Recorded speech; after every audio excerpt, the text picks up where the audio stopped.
Seorang brigadir polisi ditemukan tewas mengenaskan di kebun kosong. Istrinya langsung dituduh sebagai pelaku. Semua bukti mengarah padanya, bercak darah di belakang pintu, di handuk, rekaman CCTV, hingga motif pribadi. Ada dua sosok pria yang bantu pembunuh dan memindahkan mayat brigadir polisi. Seberapa jauh permainan kotor ini bisa menghancurkan kebenaran? Sebelum lanjut ceritanya, jangan lupa like dan subscribe channel Saka Bercerita. Jangan lupa menulis asal daerah kalian di kolom komen supaya kita lebih kenal dan dekat. Silakan duduk yang nyaman karena ceritanya baru dimulai. Let's go! Malam itu sunyi, hanya suara jangkrik yang bersahutan di halaman belakang. Lampu jalan redup, udara lembab menusuk kulit, dan angin malam berhembus pelan. Dari luar, rumah Brigadir Esko Fascarelli terlihat biasa saja. Rumah sederhana dengan pagar besi hitam dan halaman kecil di depannya. Tak ada yang menyangka, beberapa menit kemudian rumah itu akan dipenuhi sirine polisi, kamera wartawan, dan tatapan kaget warga sekitar. Di ruang tamu, jam dinding menunjukkan pukul hampir tengah malam. Semua terasa normal, sampai teriakan perempuan memecah keheningan. "Tolong, ada darah, tolong." Suara itu adalah Bribtu Rizka Sintiani, istri dari Brigadir Esko. Ia berlari keluar rumah dengan wajah pucat, pakaian tidur yang kusut, dan tangannya berlumur noda merah. Warga yang mendengar segera berdatangan. Pintu rumah terbuka lebar, dan bau anyir menyengat langsung menyeruak keluar. Beberapa tetangga yang memberanikan diri masuk terkejut melihat pemandangan di dalam. Tubuh Esko tergeletak di lantai dekat kamar tidur. Darah menggenang di bawah tubuhnya, mengalir hingga mengenai karpet. Luka tusukan tampak jelas di bagian perut dan dada, begitu dalam hingga menembus pakaian dinas yang masih dikenakannya.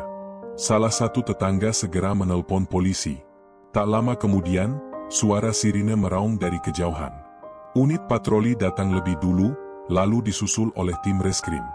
Mereka memasang garis polisi, menghalau warga yang semakin ramai berkumpul. Beberapa warga berbisik-bisik, menyebut nama Rizka dengan nada penuh curiga.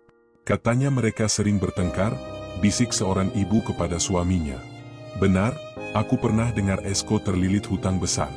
"Jangan-jangan," timpal yang lain, nadanya sengaja dipelankan seolah takut didengar.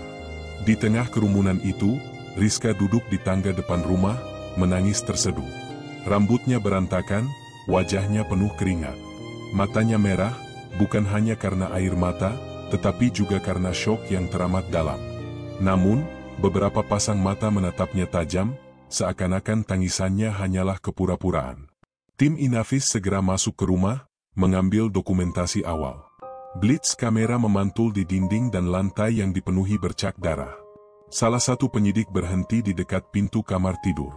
Ia melihat sesuatu yang janggal, ada bercak darah kecil di belakang pintu, seperti bekas tangan yang berusaha menutup dengan terburu-buru. Penyidik itu memberi tanda, lalu meminta petugas lain mengamankan bukti. Di kamar mandi, handuk putih tergantung dengan noda darah segar. Handuk itu kemudian dimasukkan ke kantong barang bukti, diberi label khusus. Dua temuan ini langsung dicatat dalam laporan awal, menjadi bahan kuat untuk dugaan awal terhadap Rizka. Sementara itu, jenazah Esko dievakuasi. Tubuhnya dibaringkan ke dalam kantong hitam, lalu diangkat ke ambulans dengan hati-hati. Beberapa tetangga menutup mulutnya, ngeri melihat darah yang menetes dari kantong jenazah. Rizka berteriak histeris melihat tubuh suaminya dibawa pergi, tetapi teriakannya tak mengubah kenyataan bahwa dirinya kini adalah orang yang paling dicurigai. Di tengah keributan, seorang perwira muda mendekati Rizka. Ia membisikkan kata-kata singkat, dingin, dan menusuk. "Rizka Sintiani, Anda harus ikut dengan kami untuk dimintai keterangan." Rizka menoleh dengan mata membesar. "Apa? Saya tidak." Suaranya tercekat, tubuhnya gemetar. Ia ingin menjelaskan, tetapi suaranya terkunci oleh tangis. Beberapa polisi menuntunnya masuk ke dalam mobil dinas. Wajahnya disorot kamera wartawan, kilatan cahaya menambah rasa terpojok yang ia rasakan. Malam itu, dunia seolah runtuh baginya. Di kantor polisi, penyelidikan awal dimulai. Rizka duduk di ruang interogasi, dikelilingi dua penyidik. Tangannya masih bergetar, sesekali ia mengusap wajah yang basah oleh air mata. Salah seorang penyidik meletakkan foto bercak darah di atas meja, lalu menatap tajam ke arah Rizka. "Bisa jelaskan kenapa ada bercak darah di belakang pintu? Dan handuk bernoda darah di kamar mandi?" tanyanya tegas. Rizka menggeleng lemah. "Saya tidak tahu, saya benar-benar tidak tahu.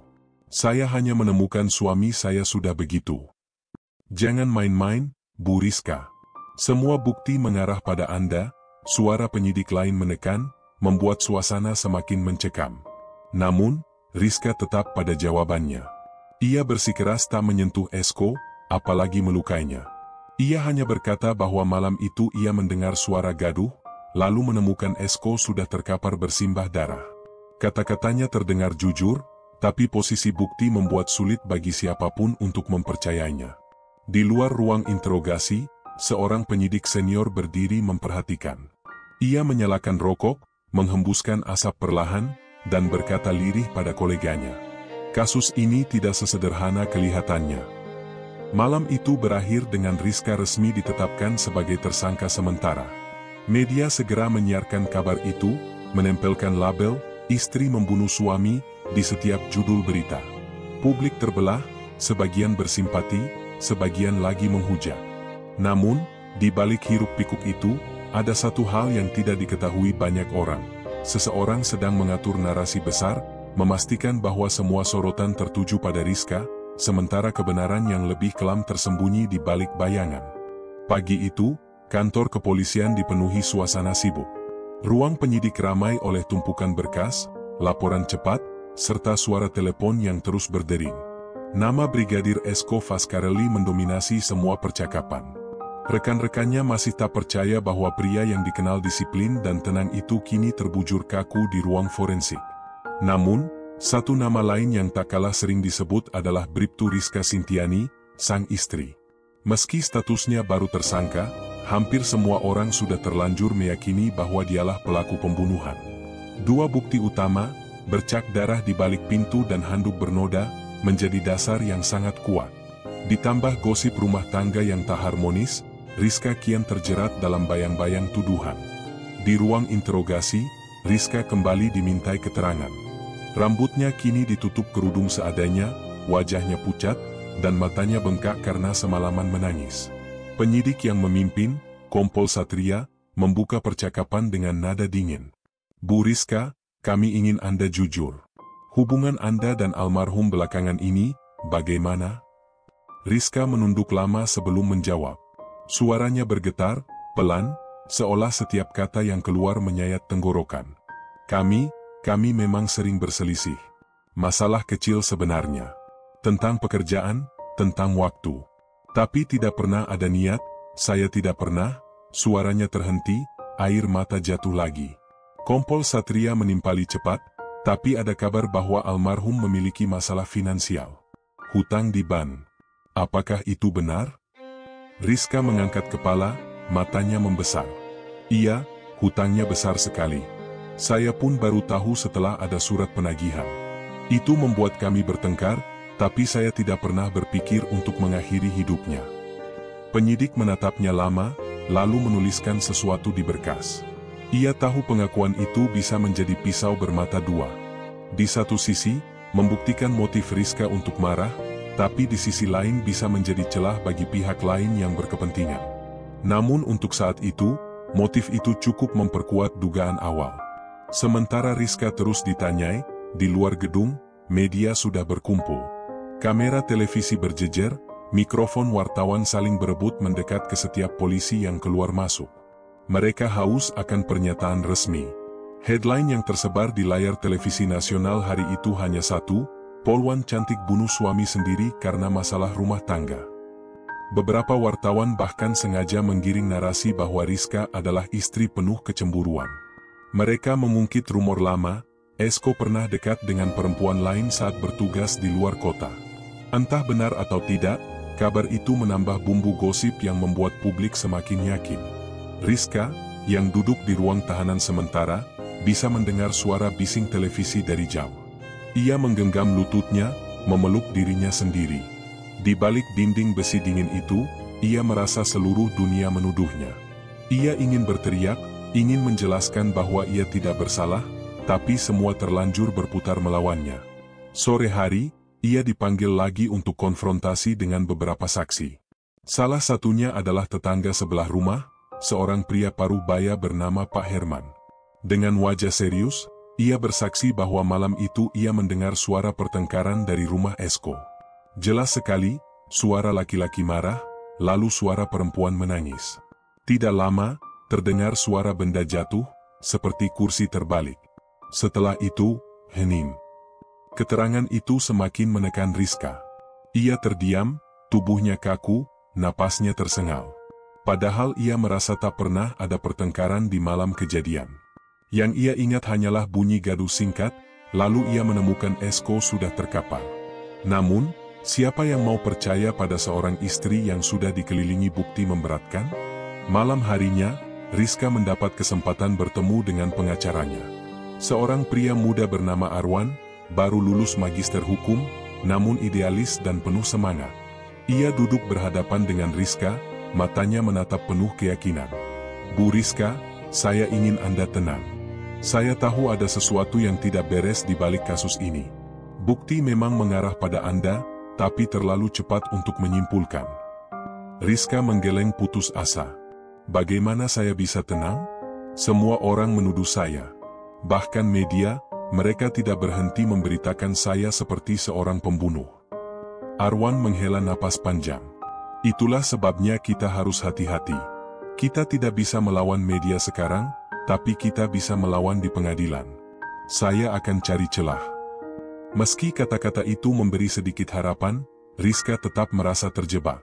Setiap detik berlalu seperti siksaan. Di sisi lain, Kompol Satria mengadakan rapat dengan tim penyidik. Mereka memaparkan bukti sementara.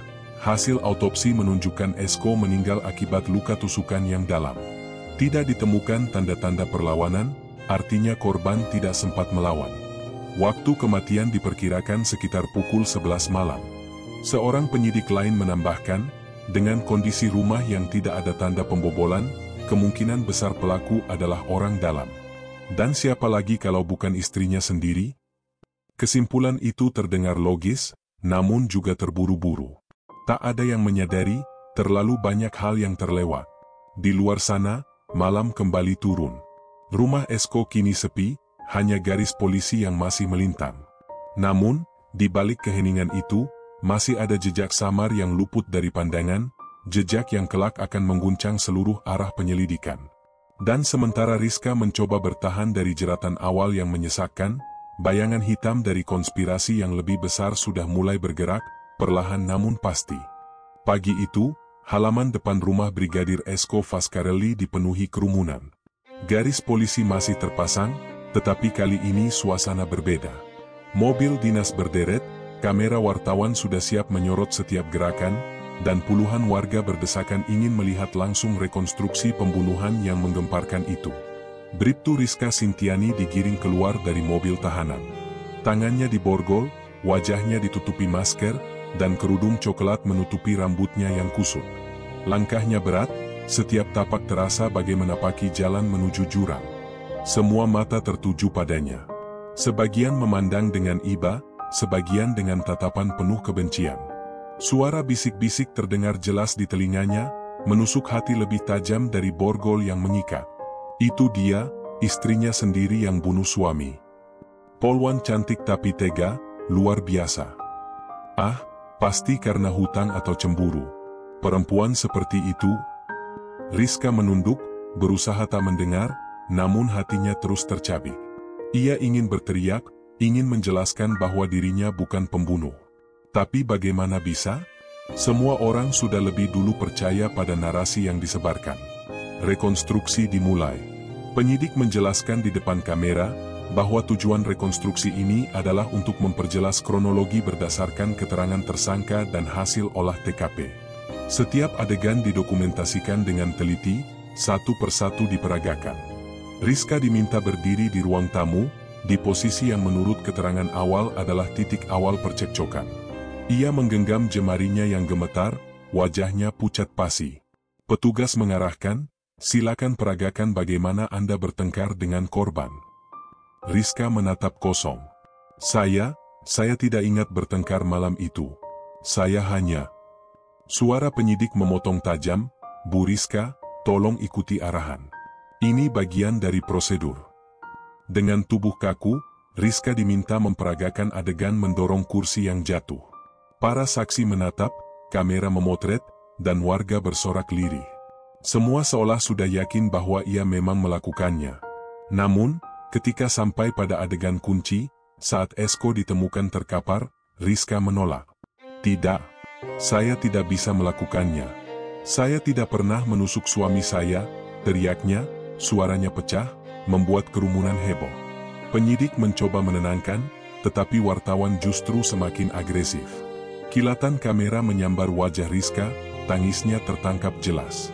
Media seakan mendapat gambar terbaik untuk menghiasi headline berita sore nanti. Di sisi lain, ada satu sosok yang diam-diam memperhatikan. Kompol Darian, rekan kerja dekat Esko, berdiri agak jauh di balik kerumunan petugas. Matanya tajam, ekspresinya dingin. Tak ada yang memperhatikan betapa tenangnya ia mengamati, seakan sedang memastikan sebuah skenario berjalan sesuai rencana. Sesekali, bibirnya menyunggingkan senyum tipis yang sulit ditafsirkan.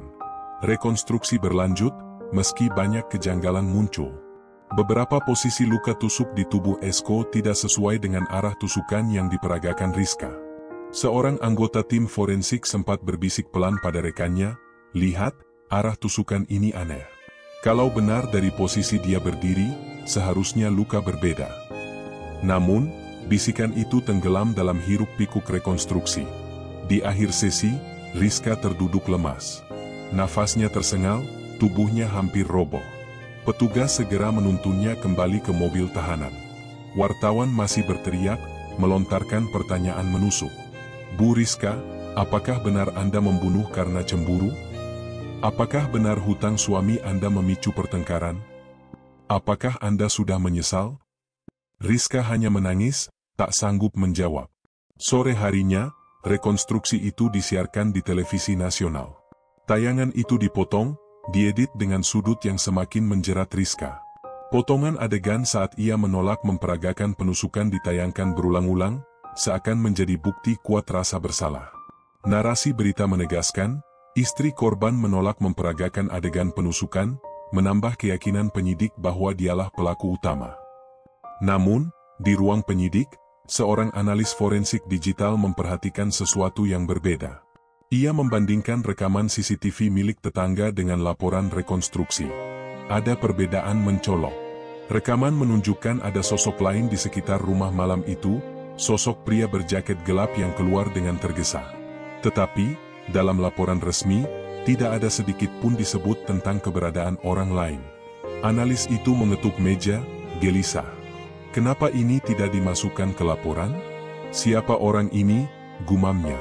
Malam itu, di sel tahanan, Rizka memeluk lututnya. Air mata mengalir tanpa henti. Kata-kata yang ia ucapkan kepada pengacara terngiang kembali, "Saya bukan pembunuh. Ada orang lain malam itu. Saya yakin ada orang lain." Di luar sana, Kompol Darian berdiri di parkiran gelap, menyalakan rokok, matanya menatap langit malam. Ia tahu, rekonstruksi berjalan sesuai rencana. Semua orang kini semakin yakin pada narasi tunggal, Rizka adalah pembunuh. Namun, Darian juga tahu satu hal, kebenaran sebenarnya hanya tinggal menunggu waktu untuk merobek jaring yang ia tenun dengan begitu rapi. Dan malam itu, angin yang berhembus membawa pesan sama. Bahwa rekonstruksi hanyalah panggung sandiwara awal, sementara drama yang lebih kelam baru saja dimulai. Malam di kantor forensik terasa dingin. Ruangan berlampu putih itu dipenuhi deru kipas komputer dan suara jari mengetik cepat di atas keyboard. Di sana, seorang analis digital bernama Farhan duduk dengan tatapan serius di depan 3 layar monitor besar. Ia adalah salah satu ahli digital forensik terbaik yang sering diminta bantuannya untuk kasus besar. Di layar, terbuka rekaman CCTV milik tetangga Brigadir Esko. Rekaman itu diperoleh sehari setelah rekonstruksi, namun hingga kini masih menyimpan tanda tanya. Awalnya tampak biasa, suasana lingkungan yang sepi, lampu jalan berkedip, anjing tetangga menggonggong.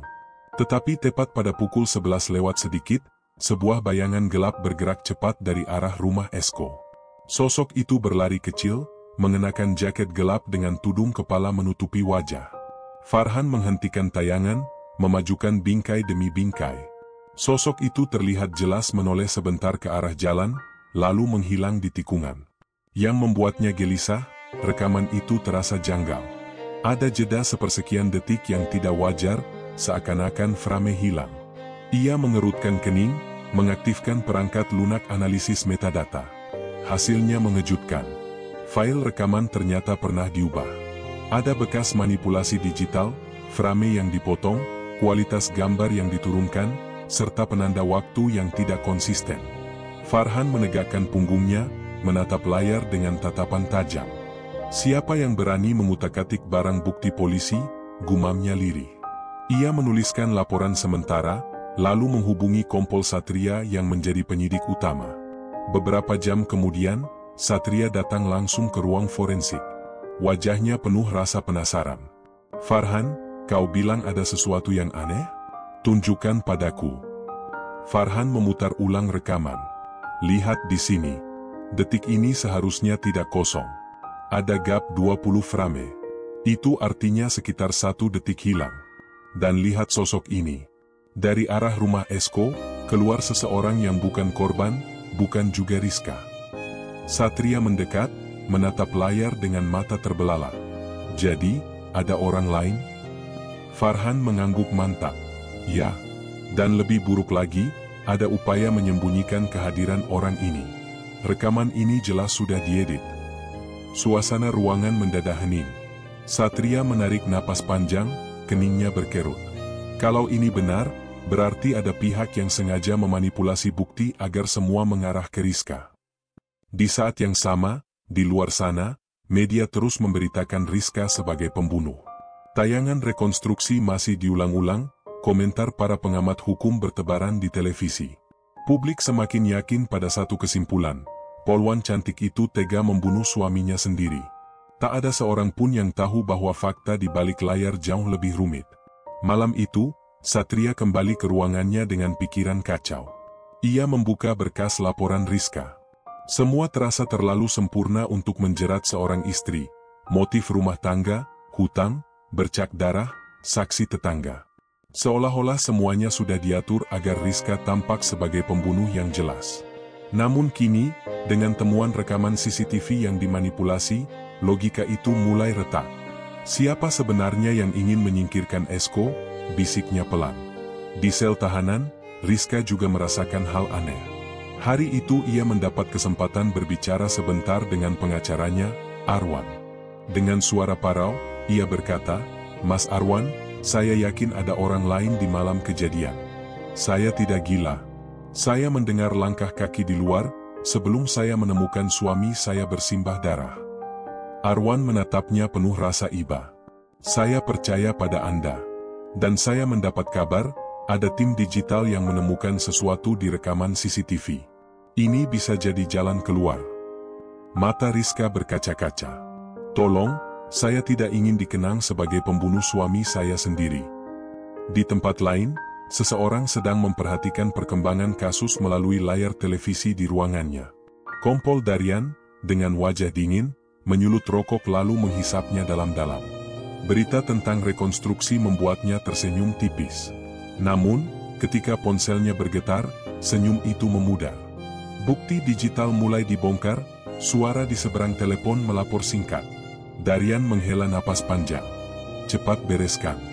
Jangan sampai mereka tahu lebih jauh. Kalau perlu, habisi orang yang terlalu ingin tahu." Ia menutup telepon, lalu berdiri menatap jendela malam. Bayangannya sendiri memantul di kaca, namun pikirannya melayang pada satu hal, rahasia besar yang Esko simpan. Rahasia yang, jika terbongkar, akan menghancurkan banyak orang, termasuk dirinya. Sementara itu, Farhan tidak berhenti bekerja. Ia berhasil memperjelas citra sosok misterius di rekaman. Wajahnya memang samar, tapi tubuhnya tegap, posturnya khas seorang terlatih. Farhan merasa semakin yakin, orang itu bukan warga biasa. Bukan juga maling. Ada sesuatu yang jauh lebih besar dari sekadar kasus rumah tangga. Saat ia menyimpan hasil analisis ke dalam drive khusus, ia berbisik lirih, permainan ini baru saja dimulai. Hari itu, ruang rapat Mapolda Nusa Tenggara Barat dipenuhi aroma kopi hitam dan suara kursi bergeser. Beberapa perwira tinggi duduk melingkar, wajah mereka tegang. Kasus pembunuhan Brigadir Esko kini menjadi sorotan publik, dan tekanan dari pusat makin kuat. Media nasional sudah mengubahnya jadi headline, Polwan bunuh suami, fakta baru CCTV dimanipulasi. Kompol Satria duduk di ujung meja, membawa berkas laporan dari tim digital forensik.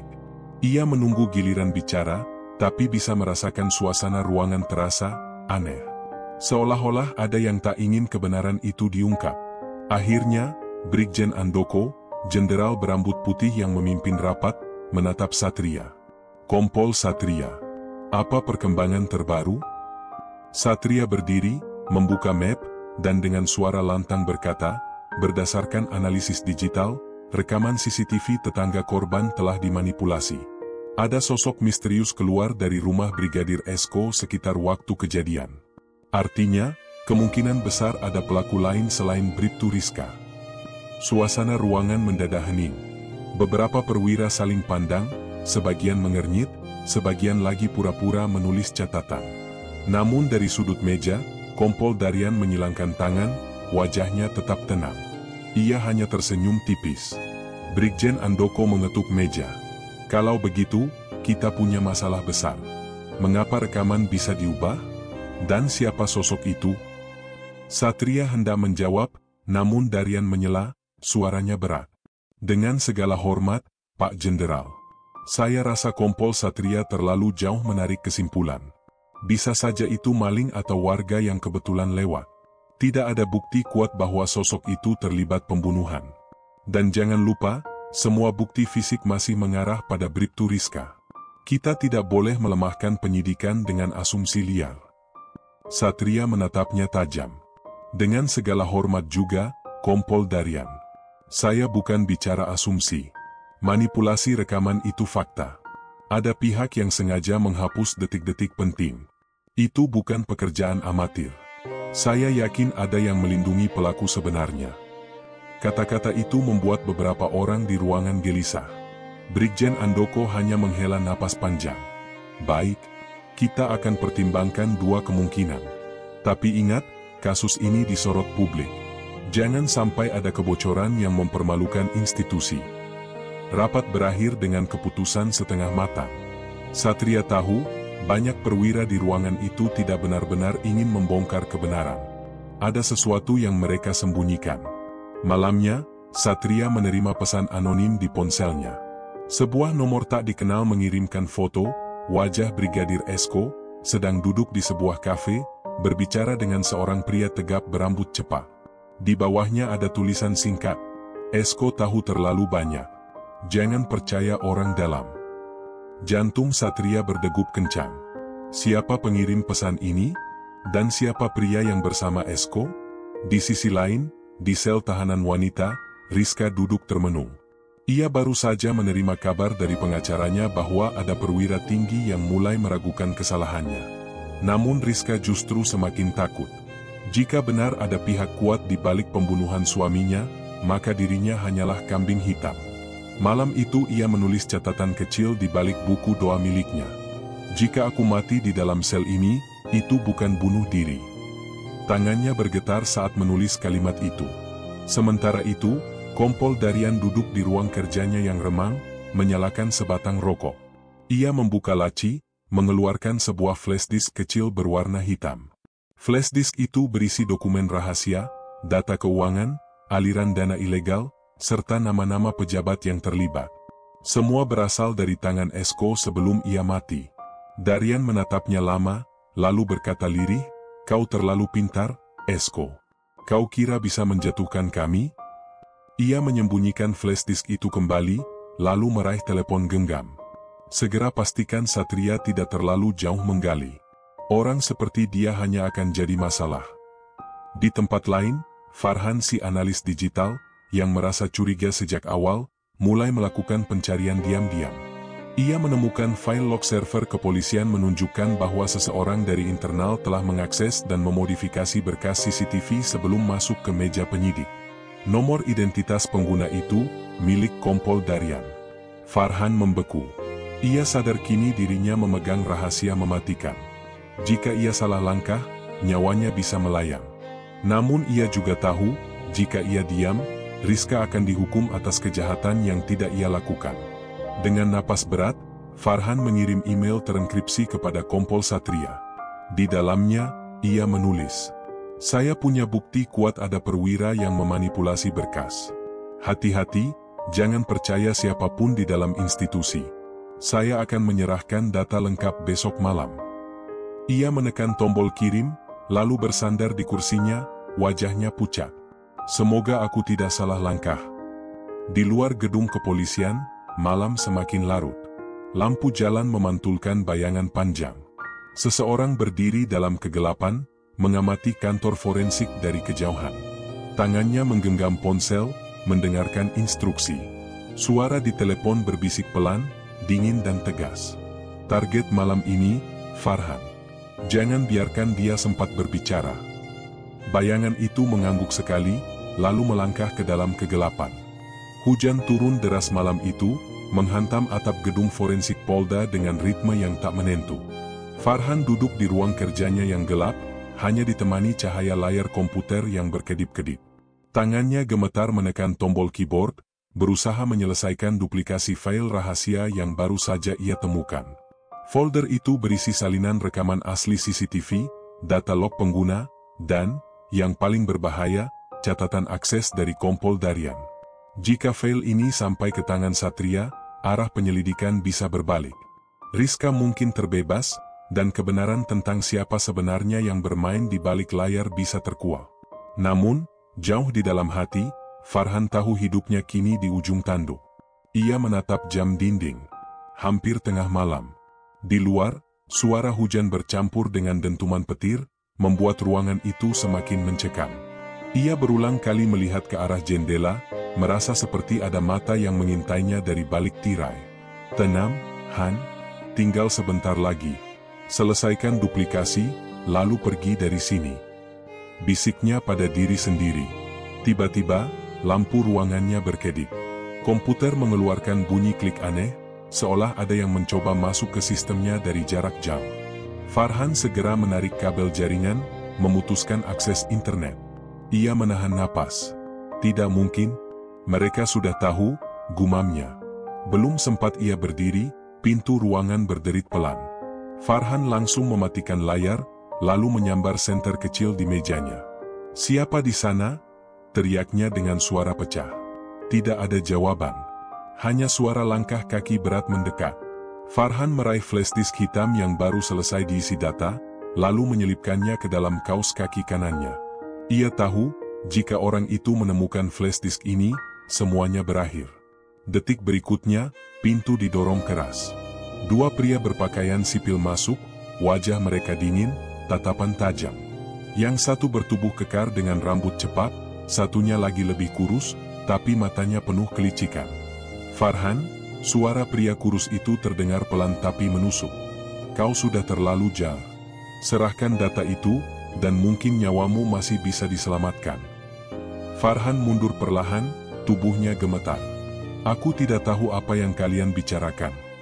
Pria bertubuh kekar mendengus, lalu menutup pintu dengan sekali hentakan. "Jangan bodoh. Kami tahu kau sudah mengirim email pada Kompol Satria. Kau pikir itu akan melindungimu? Salah besar. Justru itu yang membuatmu jadi target." Farhan merasa darahnya dingin. "Siapa kalian? Dari kepolisian juga?" Pria kurus tertawa kecil. "Kami bukan siapa-siapa. Anggap saja, bayangan dari orang-orang yang tidak ingin kebenaran muncul." Ucapan itu membuat Farhan makin yakin. Mereka adalah suruhan dari Kompol Daryan. Dengan sisa keberaniannya, Farhan berlari ke arah jendela. Ia nekat menghantam kaca dengan kursi, meski serpihan melukai tangannya. Kedua pria itu segera mengejarnya. "Berhenti, bodoh!" Namun Farhan melompat keluar, tubuhnya menghantam tanah basah di luar gedung. Hujan semakin deras, menampar wajahnya. Ia bangkit tertatih, lalu berlari menuju area parkir. Nafasnya memburu, kakinya terpeleset di genangan air, namun ia terus memaksa diri. Di belakang, kedua pria itu ikut keluar, berlari mengejar. Farhan berhasil masuk ke mobil tuanya, kunci bergetar di tangannya. Saat mesin menyala, salah satu pria menghantam kaca mobil dengan gagang pistol. Kaca retak, namun Farhan menginjak gas sekuat tenaga. Mobil melesat keluar halaman, ban berdecit melawan aspal basah. "Kejar dia!" teriak pria kekar. Sebuah motor besar yang rupanya sudah disiapkan sejak awal menyusul di belakang, menembus hujan malam. Di jalanan yang sepi, kejar-kejaran itu berlangsung sengit. Farhan hampir kehilangan kendali karena jalan licin. Peluru menghantam bagian belakang mobilnya, membuat kaca pecah berhamburan. Ia menunduk, nyaris menabrak tiang listrik. "Ya Tuhan, aku tidak boleh mati sekarang," teriaknya. Dengan panik, ia meraih ponsel dan menekan nomor Satria. Telepon berdering lama sebelum akhirnya tersambung. "Pak, saya Farhan, saya." Brak! Sebuah benturan keras menghantam sisi mobilnya. Motor yang mengejar sengaja menabrak untuk membuatnya kehilangan kendali. "Farhan, apa yang terjadi?" Suara Satria panik dari seberang. Farhan berteriak, "Mereka mengejar saya. Data sudah saya duplik." Sebelum kalimatnya selesai, peluru menembus kaca depan dan mengenai bahunya. Ia berteriak kesakitan, tubuhnya goyah. Mobil berbelok liar, lalu menabrak pembatas jalan. Telepon terlepas, jatuh di lantai mobil. Para pengejar berhenti tak jauh dari sana. Pria kurus menghampiri mobil yang sudah ringsek. Farhan masih hidup, meski tubuhnya penuh luka. Dengan sisa tenaga, ia mencoba meraih saku celana untuk mengambil flash disk cadangan, namun pria itu menendang tangannya. "Sudah kukatakan, anak bodoh. Kebenaran bukan untuk semua orang." Ia mengangkat pistol, menodong ke kepala Farhan. Namun sebelum pelatuk ditarik, suara sirene polisi mendekat dari kejauhan. Pria kekar segera menarik rekannya. "Kita pergi sekarang. Jangan bodoh, kalau tertangkap, semua berantakan." Dengan enggan, pria kurus menurunkan pistolnya, lalu kabur bersama rekannya menaiki motor. Mereka menghilang dalam hujan malam, meninggalkan Farhan terkapar di kursi depan mobilnya. Beberapa menit kemudian, mobil patroli berhenti. Dua polisi berlari mendekat. Farhan masih sadar, meski nyaris tak bisa bicara. Darah mengalir deras dari bahunya. "Selamatkan, data, di, kaos, kaki," bisiknya lemah. Polisi itu bingung, namun segera mengangkat tubuh Farhan ke tandu. Mereka tidak tahu, di balik kaos kaki kanan Farhan, tersembunyi flash disk hitam, kunci yang bisa membongkar seluruh konspirasi. Sementara itu, di ruang kerjanya, Kompol Darian menerima laporan lewat telepon. Target gagal dieksekusi. Polisi datang lebih cepat. Darian terdiam lama, lalu berkata dingin, "Kalau begitu, pastikan dia tidak bertahan hidup. Kalian tahu apa yang harus dilakukan di rumah sakit." Ia menutup telepon, menyalakan rokok, lalu menatap kosong ke arah jendela yang dihantam hujan. "Farhan, kau tidak tahu dengan siapa kau berhadapan." Hujan sudah reda ketika ambulans yang membawa Farhan tiba di depan unit gawat darurat rumah sakit provinsi. Lampu sirine masih berputar, menyinari malam yang basah dengan kilatan merah biru. Dua polisi yang mengawal segera turun, membantu para medis mendorong tandu ke dalam.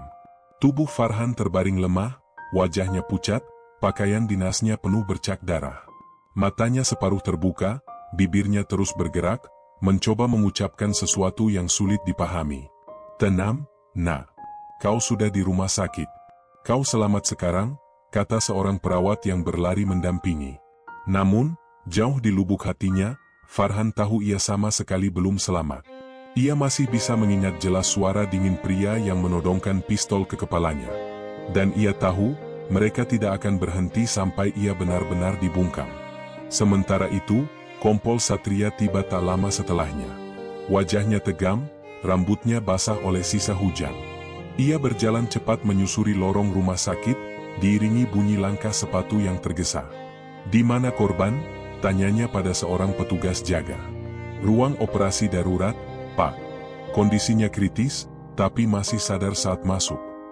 Satria mengepalkan tangan. Syukurlah, masih ada kesempatan.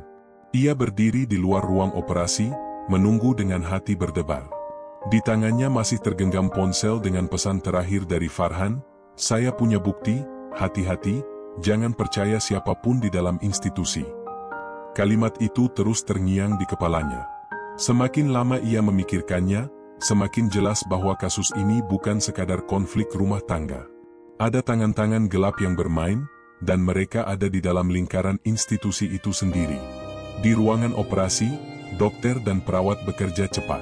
Peluru yang bersarang di bahu Farhan berhasil dikeluarkan, tapi pendarahan cukup parah. Farhan beberapa kali kehilangan kesadaran, namun ia berjuang keras untuk tetap hidup. Dalam kondisi setengah sadar, ia teringat sesuatu.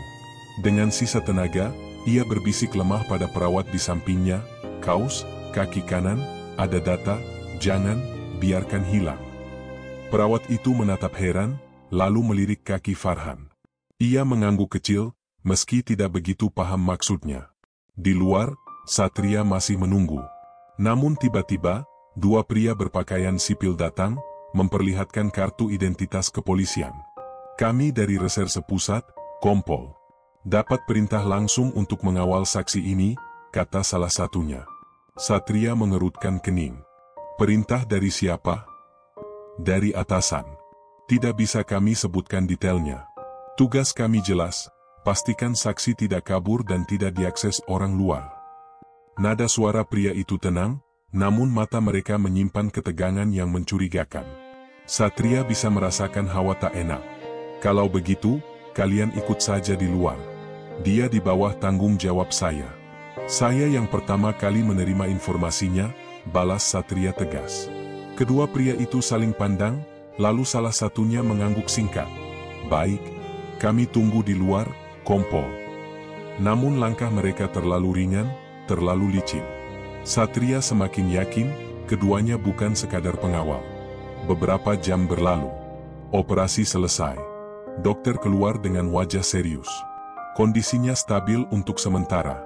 Tapi dia butuh istirahat penuh. Hanya satu orang yang boleh masuk bergantian, jangan banyak bicara dengannya. Satria langsung masuk ke ruang pemulihan. Di sana, Farhan terbaring lemah dengan selang infus menancap di lengannya. Wajahnya pucat, tapi matanya terbuka sedikit saat melihat Satria datang.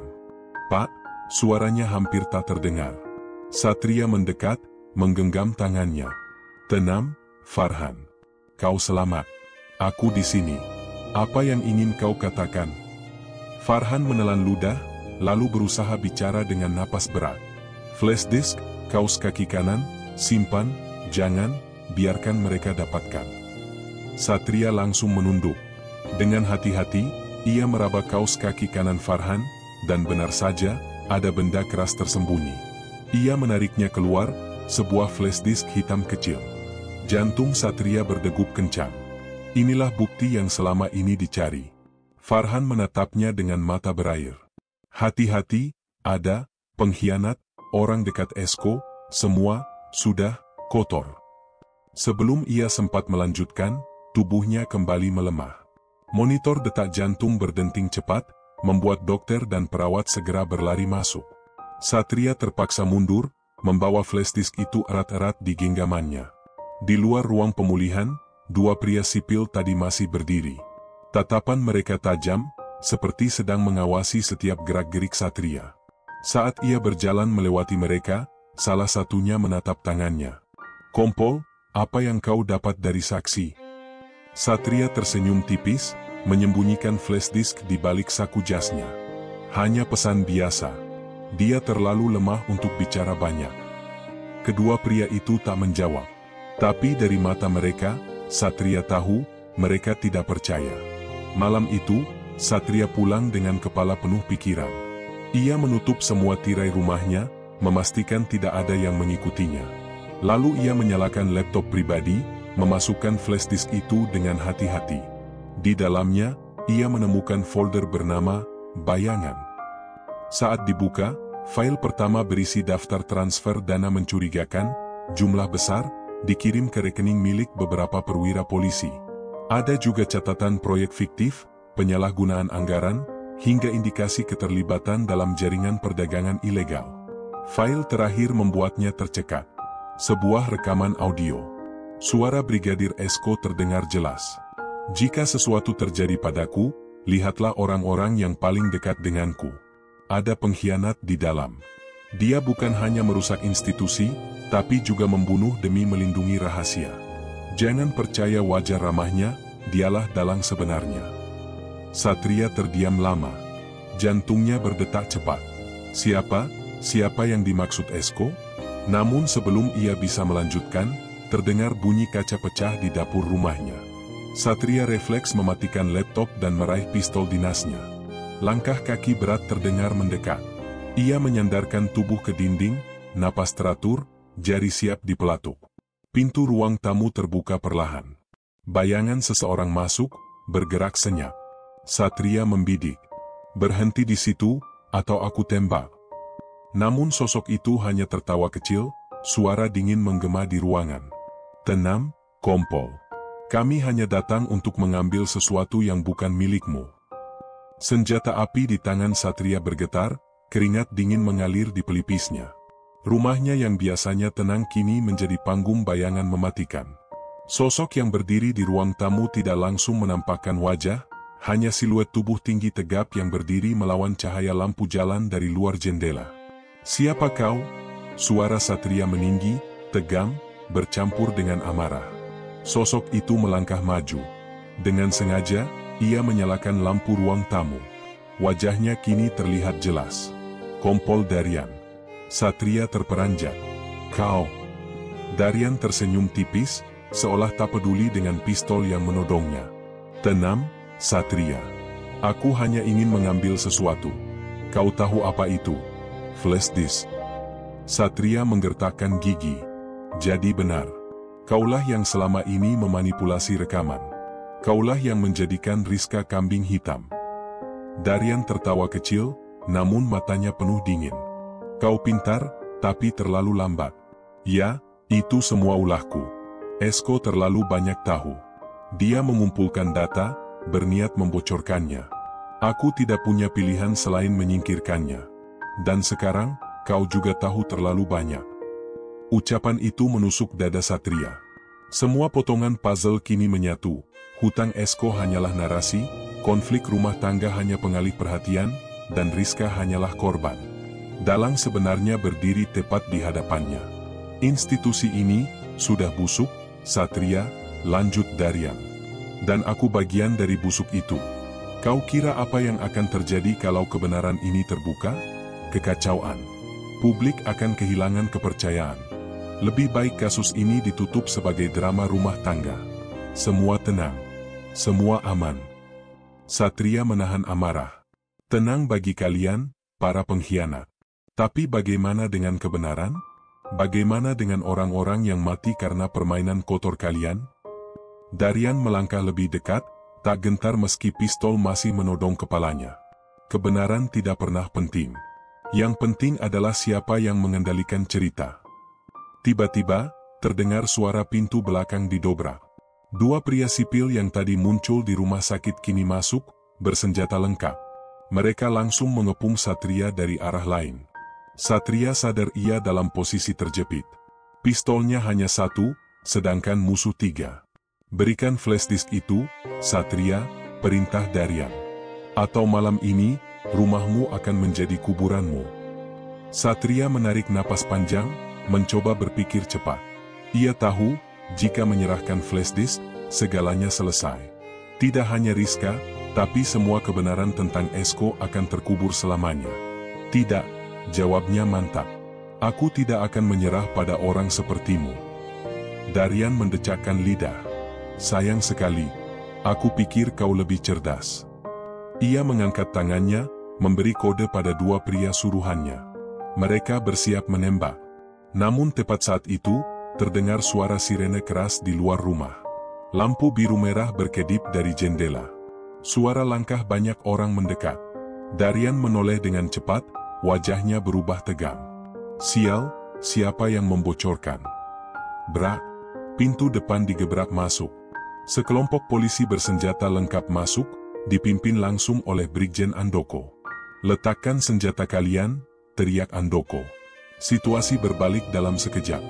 Darian dan anak buahnya terperangkap. Satria menghela napas lega, meski tetap waspada. Ia menurunkan pistol perlahan. "Pak Jenderal," katanya cepat. "Orang inilah dalangnya. Dia yang memanipulasi bukti. Semua ada di flash disk ini." Andoko menatap Darian dengan wajah kelam. "Benarkah, Kompol? Apa semua ini perbuatanmu?" Darian menertawakan situasi itu, meski jelas gugup. "Pak Jenderal, jangan percaya omong kosong Satria. Dia hanya mencoba mencari panggung. Bukti bisa saja dia rekayasa sendiri." Namun sebelum Andoko sempat merespons, Satria sudah menyodorkan flash disk. "Periksa sendiri, Pak. Semua data ada di sini. Rekaman asli, catatan akses, daftar rekening ilegal, bahkan pesan terakhir dari Esko." Ruangan hening. Semua mata tertuju pada Andoko yang kini memegang barang bukti itu. Darian menyipitkan mata. "Jangan bodoh, Pak Jenderal. Jika kau buka itu, bukan hanya aku yang jatuh.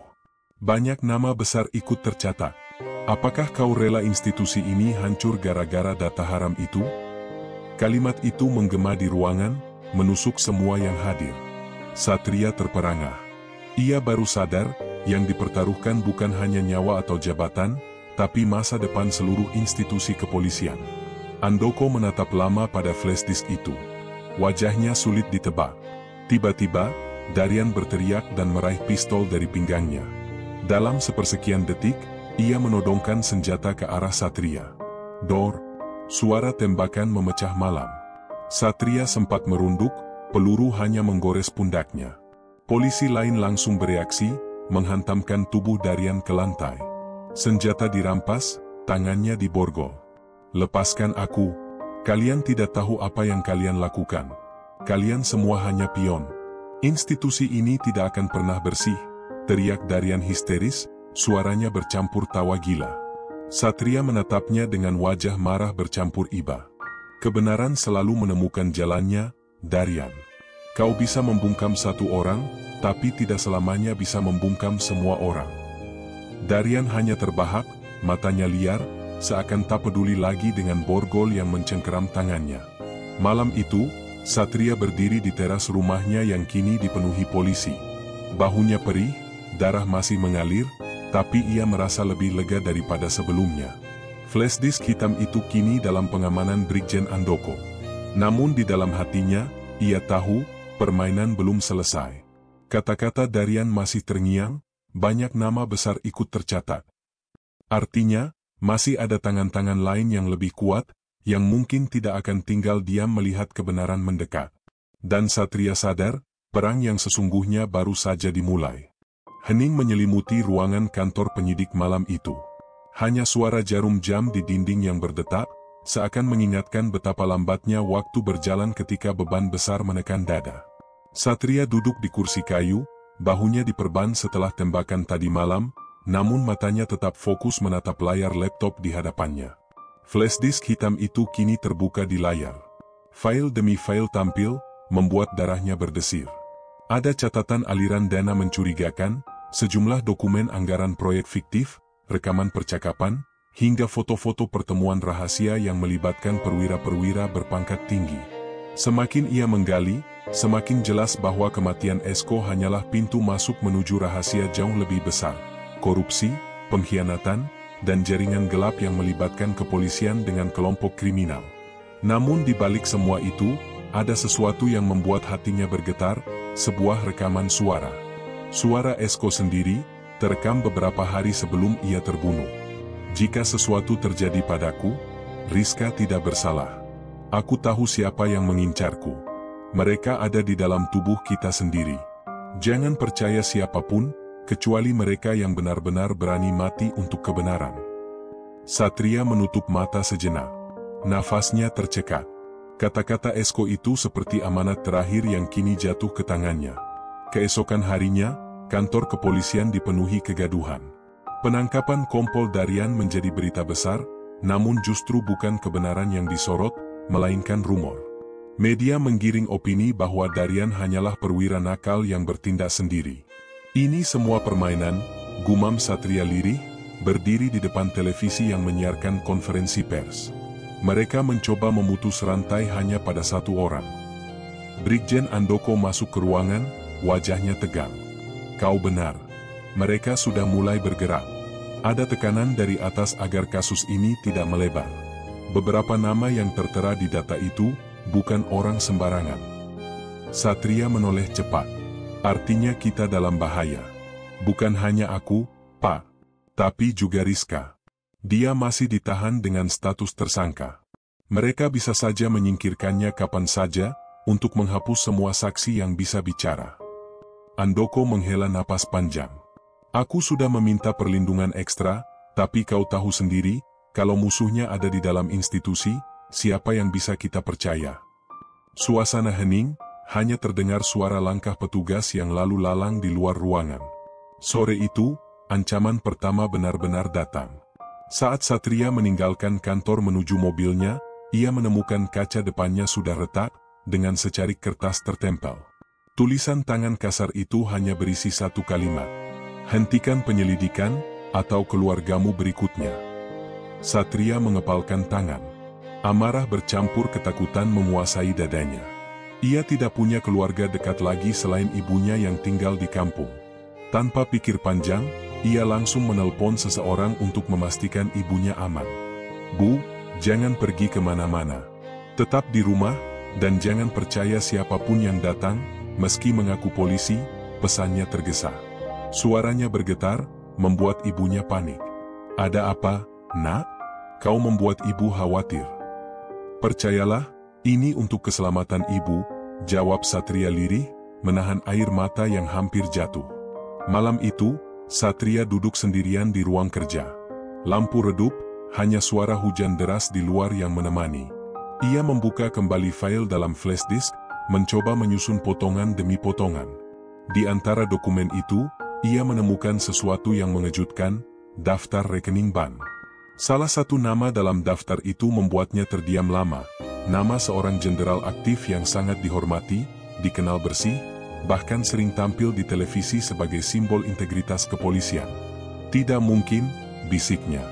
Namun data itu terlalu detail untuk dianggap palsu. Jumlah uangnya fantastis, mengalir dari rekening perusahaan-perusahaan cangkang. Satria sadar, inilah mengapa Darian berkata banyak nama besar akan jatuh jika kebenaran ini terbuka. Keesokan paginya, Satria dipanggil ke ruang sidang internal untuk memberikan keterangan tambahan. Tapi sejak ia melangkah masuk ke gedung itu, perasaan tidak enak menguasai hatinya. Banyak tatapan dingin mengarah kepadanya. Seolah ia bukan lagi rekan, melainkan ancaman. Di dalam ruangan, beberapa perwira tinggi sudah menunggu. Wajah mereka tegam, namun tersenyum dingin saat menyambut. Satria, kami dengar kau memegang barang bukti penting, kata salah satu dari mereka dengan nada datar. Tentu kau tahu, tidak semua hal harus dibuka ke publik. Ada kalanya, demi menjaga nama baik institusi, beberapa kebenaran lebih baik disimpan. Kalimat itu terdengar halus, tapi Satria tahu maksudnya jelas, mereka ingin ia bungkam. Ia menatap balik dengan mata tajam. Dengan segala hormat, Pak, yang saya pegang bukan sekadar kebenaran. Ini amanat seorang rekan yang dibunuh demi menutupi kejahatan. Kalau saya diam, berarti saya sama busuknya dengan mereka. Ruangan hening. Beberapa perwira saling pandang, wajah mereka berubah keras. Salah satu dari mereka mencondongkan tubuh, menatap tajam. Kau sedang bermain dengan api, Satria. Api yang bisa membakar habis dirimu sendiri. Sepulang dari pertemuan itu, Satria merasa hidupnya kini benar-benar berada di ujung tanduk. Mobil hitam tak dikenal mengikuti dari kejauhan. Telepon misterius masuk, hanya berisi suara bisikan. Bahkan di rumah, ia tidak lagi bisa tidur nyenyak. Tapi di tengah ketakutan itu, ada tekad yang semakin mengeras dalam dirinya.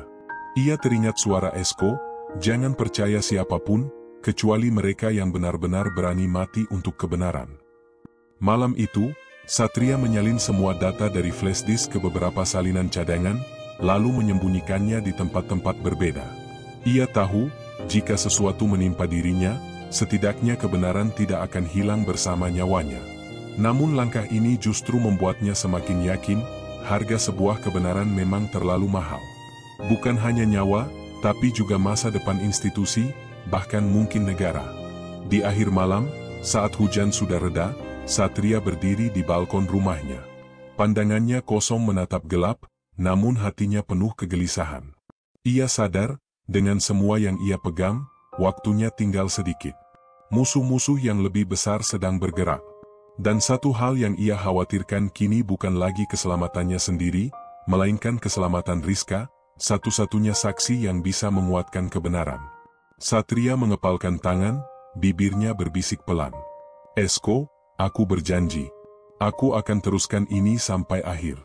Meski harus melawan seluruh dunia.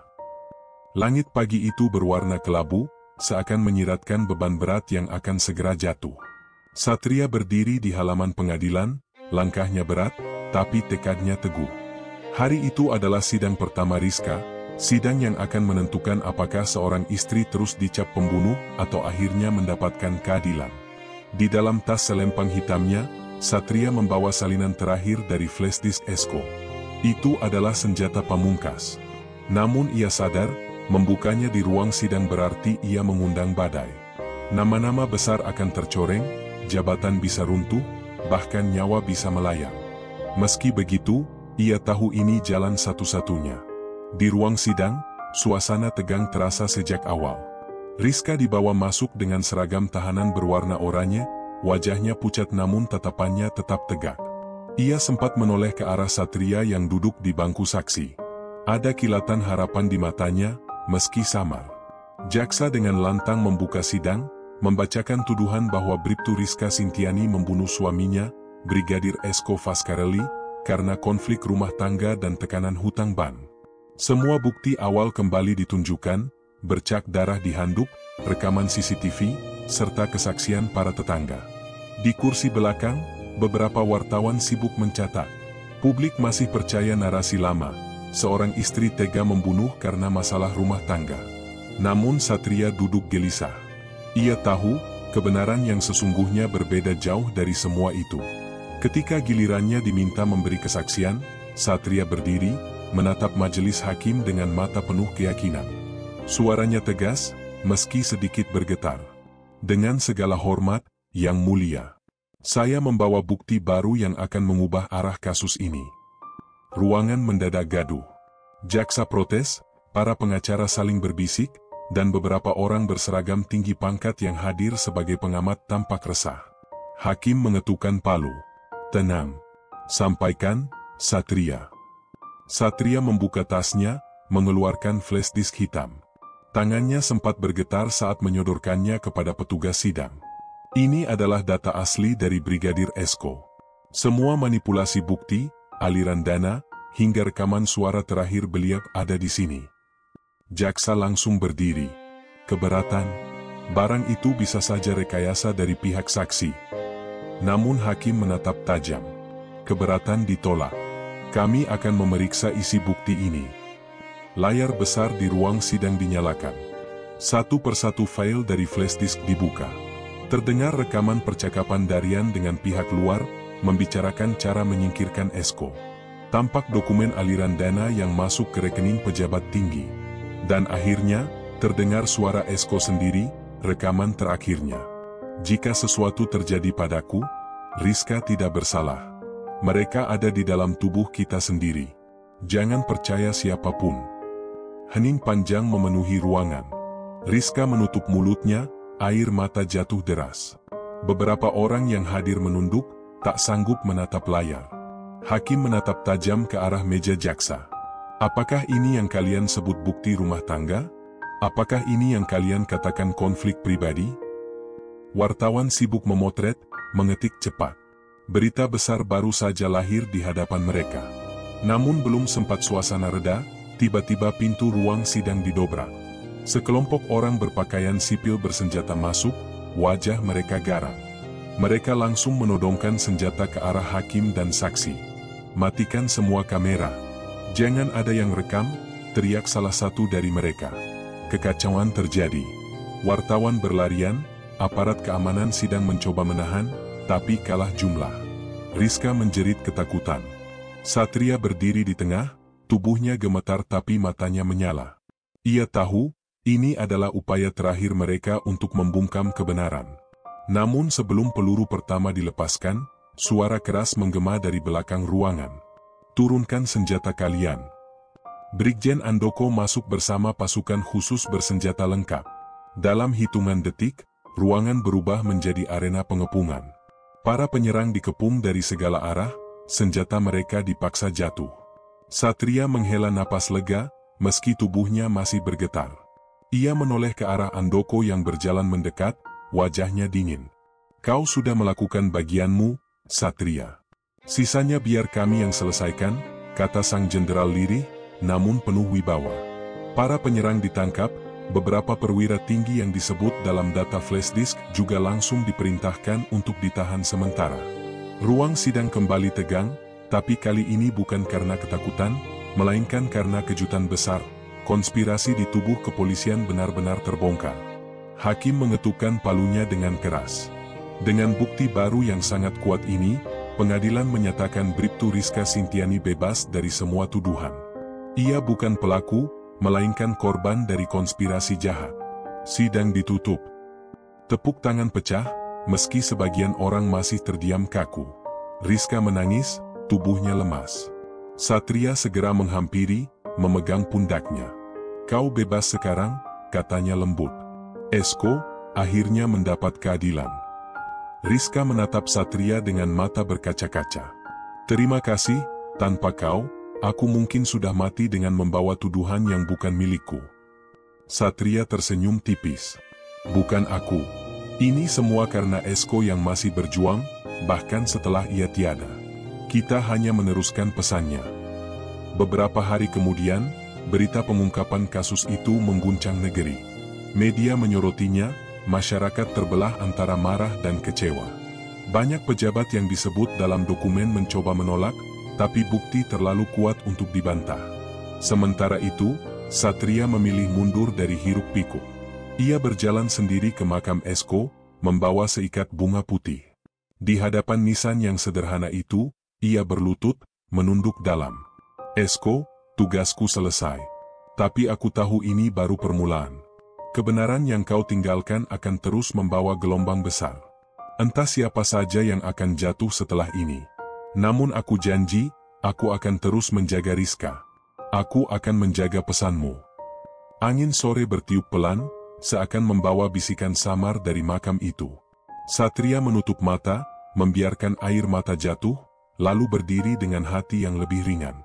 Hari itu, meski tubuh Esko telah tiada, suaranya masih hidup. Kebenaran yang ia titipkan telah terbuka, mengubah segalanya. Namun bagi Satria, pelajaran paling berharga bukan sekadar tentang konspirasi, melainkan tentang keberanian, bahwa keadilan hanya bisa hidup jika ada orang yang berani membayar harganya. Dan harga itu, nyawa, kehormatan, bahkan institusi, telah dibayar dengan mahal.